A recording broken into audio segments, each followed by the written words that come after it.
कवि सम्मेलन देख देख के घर की शीला देवी को शेर व शायरी का बुखार चढ़ गया था। अब वो सीधे मुंह किसी को जवाब ही नहीं देती थी। उनके पति और उनका बेटा तो काम करने घर से बाहर चले जाते थे और उनकी शायरी झेलनी पड़ती थी बहू रेणु को। अब सास बोलती नहीं, अर्ज करती थी, संदूक पे रखी संदूक, संदूक में रखे झुमके, बहू झुमके निकाल के दे मेरे, कहाँ लगा रही है ठुमके। माँ जी, झुमके तो आपके निकाल दूंगी मैं, लेकिन आपके दिमाग से ये शायरी का भूत कैसे निकलेगा? छोटे लोग नहीं समझेंगे, शायरी है शौक बड़ा, तू अपने काम से काम रख, मेरे काम में मत टांग अड़ा। शौक अलग बात है, लेकिन हर चीज में अपना शौक डाल देने से जग हंसाई हो सकती है सासू माँ। अरे मैं हूँ एक नंबर कलाकार, कोई ऐसी वैसी बला नहीं, तुम घर के कामों में उलझी, समझोगी मेरी कला नहीं। ठीक है माँ जी, आप नहीं समझती तो कोई बात नहीं, लाओ मैं आपके झुमके ही निकाल कर दे देती हूँ। बहू सास के झुमके निकाल कर देती है और वहाँ से चली जाती है। शाम को बहू अपने पति से शिकायत करती है, सुनिए जी, आप माँ को कुछ समझाते क्यों नहीं? अरे क्या समझाना है माँ को? अरे अपनी शायरी थोड़ी कम करे ना। अरे तुमको उनकी शायरी से क्या दिक्कत है? अरे मुझे नहीं, पर पड़ोस में सब लोग हंसते हैं, कहते हैं बुढ़ापे में लोग सठिया जाते हैं, लेकिन शीला जी तो शायर हो गई हैं। अरे लोगों का काम है कहना, लोगों की बातों का क्या टेंशन लेना। अरे वाह, मैंने भी शेर कह दिया, वाह वाह वाह वाह। देख लो, तुमसे किसी ने कहा नहीं और तुम्हारे सामने कोई माँ की बुराई नहीं करता तो तुमको फर्क नहीं पड़ रहा। अरे तुम खामखा की बात का बतंगड़ बना रही हो। चलो चाय बना कर ले आओ मेरे लिए, साथ पियेंगे, कोई ढंग की बातें करेंगे। रेणु चाय बनाने लगती है। पहले वो अपने पति को चाय देती है, फिर सास को और आखिर में अपने ससुर को। लेकिन वो देखती है कि ससुर जी कुछ परेशान से हैं। क्या हुआ ससुर जी, कोई बात हो गई है क्या? अरे तेरी सास बात बात पे शायरी करती है। कल मैंने पूछा कि खाना खाया तो तेरी सास ने क्या जवाब दिया पता है? अरे गलती की और आरोपी ने कोड़े खा लिए फटाफट, खाना तो नहीं पर पकोड़े खा लिए झटाझट। अब बता क्या जवाब दूं इस बात का? वो तो सभी से शायरी में ही बात कर रही हैं, मुझे भी समझ में नहीं आता कि क्या करूं मैं। बेटा उसको उसी की भाषा में जवाब देना पड़ेगा। मैं तो आम बातचीत में भी उसके सामने कुछ नहीं बोल पाता, शायरी में क्या बोलूंगा भला। ससुर ने जैसे ही कहा कि उसको उसी की भाषा में जवाब देना पड़ेगा, बहू को ये बात जच गई। अगले ही दिन वो शायरी की कुछ किताबें लेकर आई और शायरी की प्रैक्टिस करने लगी ताकि सास को उन्हीं की भाषा में जवाब दे सके। उसने दिन रात एक कर दिए। एक दिन सब साथ में बैठकर टीवी देख रहे थे, तभी रेणु सबके लिए बिरयानी बनाकर लाती है, लेकिन सास को बिरयानी भाती नहीं। कौवा करता काऊ काऊ, चिड़िया बोलती ची ची, इतना खराब बिरयानी बनाई है कि मुंह से निकले छी छी। बस इसी मौके का तो बहू को इंतजार था, क्योंकि अब बहू सास को उसी की भाषा में जवाब देने के लिए तैयार थी। माँ जी, हमको अपनी ये बेकार शायरी ना सुनाइए, जैसी भी बनी है बिरयानी चुपचाप खाइए। ससुर जी और रेणु के पति ने रेणु का जवाब सुनते ही जोर से ताली बजाई और सास ने जब रेणु का शायराना जवाब सुना तो उनके गले में बिरयानी अटक गई। बहू ने एक और शायरी का तीर छोड़ा। शायरी में बहू के सामने सास हो जाएगी ढेर, क्योंकि सास मारेंगी एक शेर तो बहू मारेगी 1.25 शेर। सास को छोड़ के सब वाह वाह करने लगते हैं। आज पहली बार सास को नहले पे दहला मिला था और रेणु ने सास का मुंह चुप करा दिया था। अगले दिन रेणु का पति उससे कहता है, अरे वाह, तुमने तो माँ की बोलती बंद कर दी, मजा आ गया। अब मेरे लिए कुछ बना दो, खाकर मैं काम पर चला जाऊं। शायरी ही है मेरा जीवन, वही करूँगी जी भर के। नौकरानी रख लो कोई, काम नहीं करूँगी मैं घर के। अरे तुम क्या माँ जैसी हरकतें करने लगी, सीधे सीधे बात करो ना। हो गई कल शायरी, रोज थोड़ी ना करोगी। शीशी भरी गुलाब की पत्थर पे फोड़ दो, जो मुझे शायरी से रोके उसके कान मरोड़ दो। पति घबराकर वहां से चला जाता है और बाहर उसके पिताजी के पास जाकर बैठ जाता है। दोनों अपनी बीवियों की शायरी से परेशान है। ससुर को पछतावा होता है कि क्यों उसने बहू को सास की भाषा में ही जवाब देने का आइडिया दिया। अब तो घर में दो दो शायर हैं।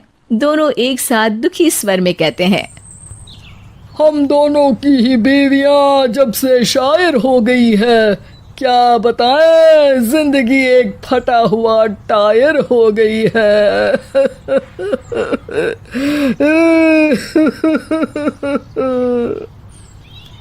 हम दोनों की ही बीवियां जब से शायर हो गई है, क्या बताए जिंदगी एक फटा हुआ टायर हो गई है।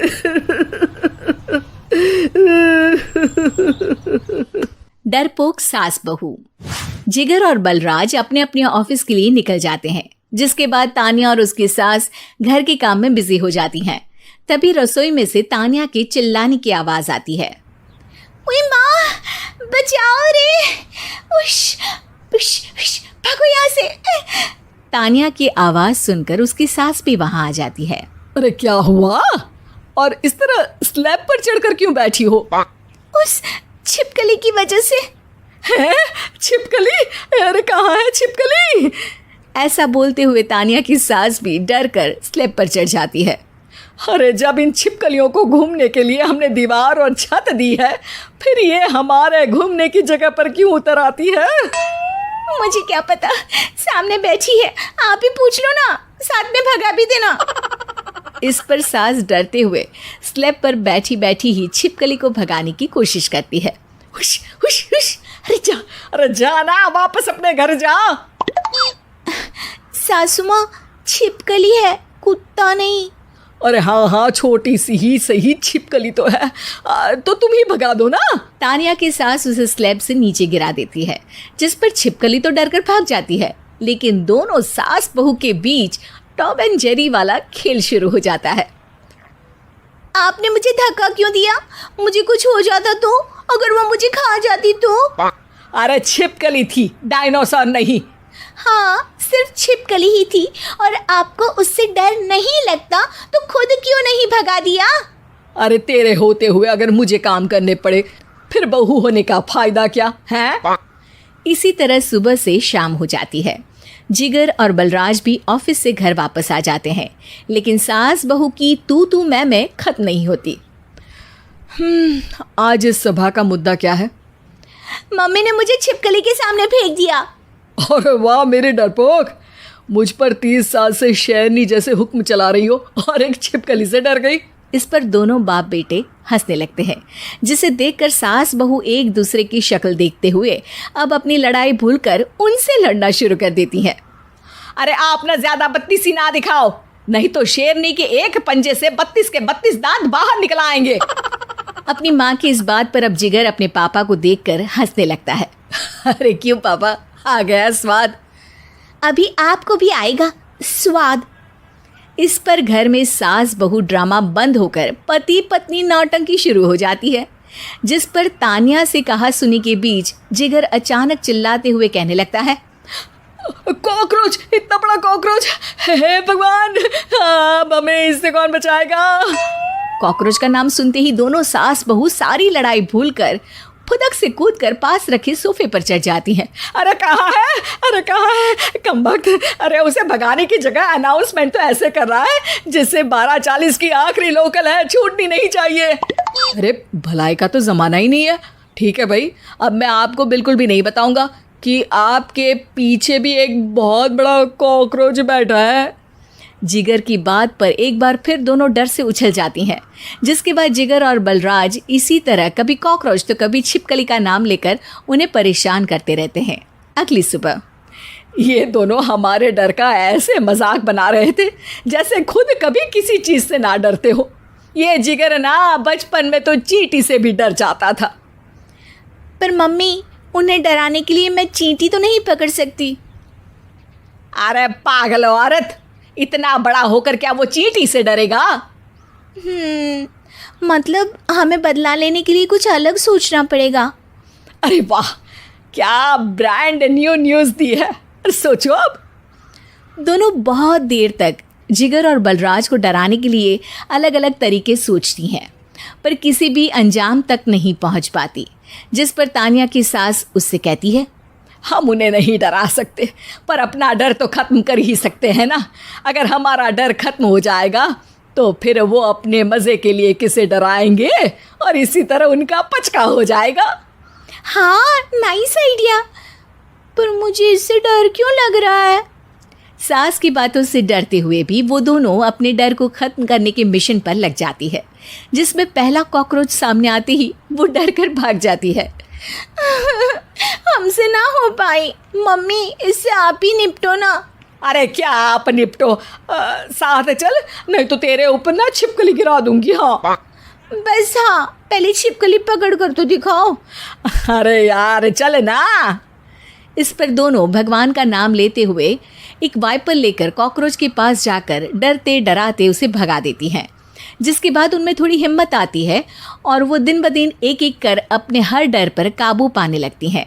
कुछ हफ्तों बाद, वाह मम्मी, आइडिया तो मस्त था। अब कॉकरोच हो या उसका बाप, मैं किसी से नहीं डरती। अरे शाबाश। और मैं छिपकली हो या उसका पूरा गैंग, सबके छक्के छुड़ा दूंगी। पर मम्मी जी, उससे पहले किसी को सबक सिखाना है। उसी रात जब बलराज और जिगर टीवी देख रहे होते हैं तो दोनों सास बहू प्लान बनाकर छुपके से उन पर नकली छिपकली और कॉकरोच फेंक देती हैं, जिसे देखते ही वो दोनों अपनी जगह से उछल खड़े होते हैं। अरे ओए माँ, छी ये छिपकली कहाँ से आ गई? ओह, इस कॉकरोच को मेरे ऊपर से हटाओ ना। अरे क्यों बेटे, कैसे माँ याद आ गई? जब माँ को डर लग रहा था तब तो बहुत खिल्ली उड़ा रहे थे। ससुर जी, कॉकरोच से तो हम जैसे डरपोक डरते हैं, फिर आज आपको क्या हुआ? दोनों हंसने लगती है, जिससे जिगर और बलराज को भी उनकी गलती का एहसास होता है।